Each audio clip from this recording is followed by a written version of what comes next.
Thank you for coming. I wish to speak with you both in a place where privacy was assured. We quite understand. What was it that you wished to discuss?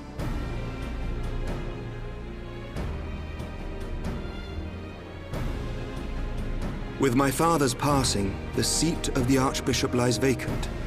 And so, in accordance with canon law, I have assumed his responsibilities.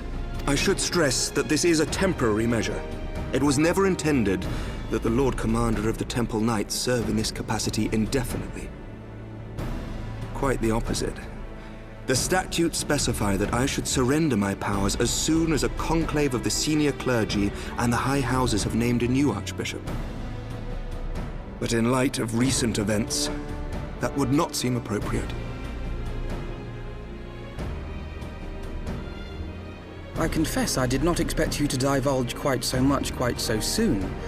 The details of the Archbishop's plans, perhaps, but the true origin of the war and all it entails? I too had concerns. But when the Warrior of Light is witnessed returning to the capital upon the back of a dragon, one's options are rather limited. Mayhap I could have concealed certain details, but for how long? And at what risk? Should the truth have come to light in the meantime, how would the people have viewed my silence? After 1,000 years of lies and secrecy, I could not well abuse their trust and hope to be believed. The time for deception has passed. I only wish the people agreed. That some would deny the truth I had anticipated, but not this many. And among the few who acknowledged that my father had to be stopped, no small number questioned our methods.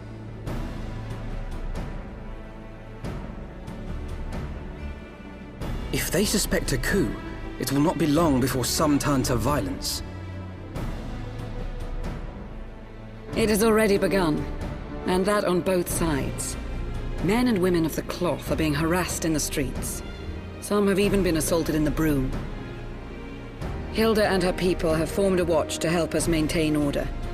But such measures will not prevent the unrest from spreading. For all our talk of peace, the people remain frightened and confused. For their sake, we must bring the Dragonsong War to a definitive end.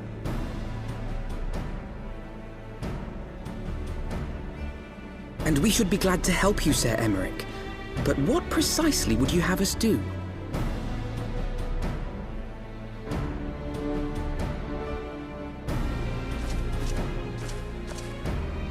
We wish to treat with the dragons of Annex Shrine. To that end, I would trouble you for an escort and an introduction.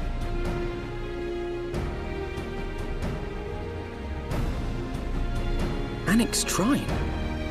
You would speak with Vidofnir, then? We must needs open a dialogue between our peoples. Acting as my representative, Lucia will extend an invitation to their leader, that she might visit us here in Ishgard. Were she still with us, I would of course have beseeched Isel's assistance in this matter. But as she is not, I must ask that you aid us in her stead. Will you do us this favor?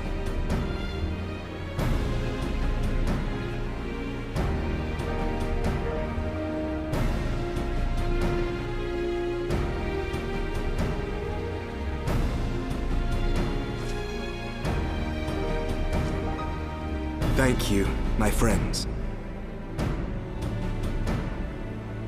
Lucia, I leave the rest to you.